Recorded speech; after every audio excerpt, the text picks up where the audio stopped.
क्या आपके WhatsApp phone में चाइल्ड पोर्नोग्राफिक वीडियोस हैं, या किसी ने आपको भेजे हैं, या आपने किसी और को फॉरवर्ड किए हैं, तो संभल जाइए। आप पॉक्सो यानी protection of children from sexual offences act 2012 के सेक्शन 15 सबसेक्शन 2 में कन्विक्ट हो सकते हैं। और यदि आप ये सोच रहे हैं कि पॉक्सो अप्लाई नहीं होगा क्योंकि चाइल्ड आइडेंटिफाइड ही नहीं है, तो उसकी एज कैसे प्रूव होगी, तो फिर से सावधान, आप गलत सोच रहे हैं। दिल्ली हाईकोर्ट के सामने ऐसा ही एक मामला आया।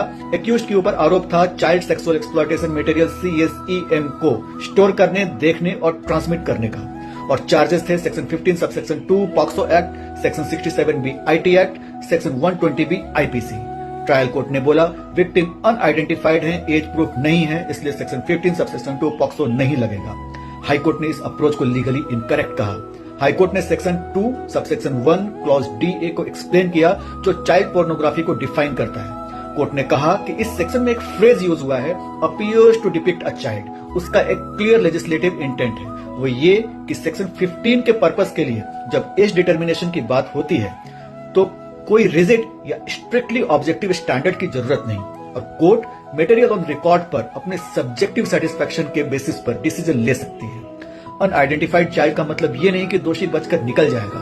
अगर विजुअल मटेरियल चाइल्ड जैसा दिखता है और आप उसे स्टोर या सर्कुलेट करते हो, सेक्शन 15 सबसेक्शन 2 पॉक्सो लगेगा। यह जजमेंट हर पॉक्सो कोर्ट के लिए एक गाइडिंग प्रेसिडेंट है। अगर आपको यह वीडियो अच्छा लगा तो फॉलो, लाइक और सब्सक्राइब कीजिए।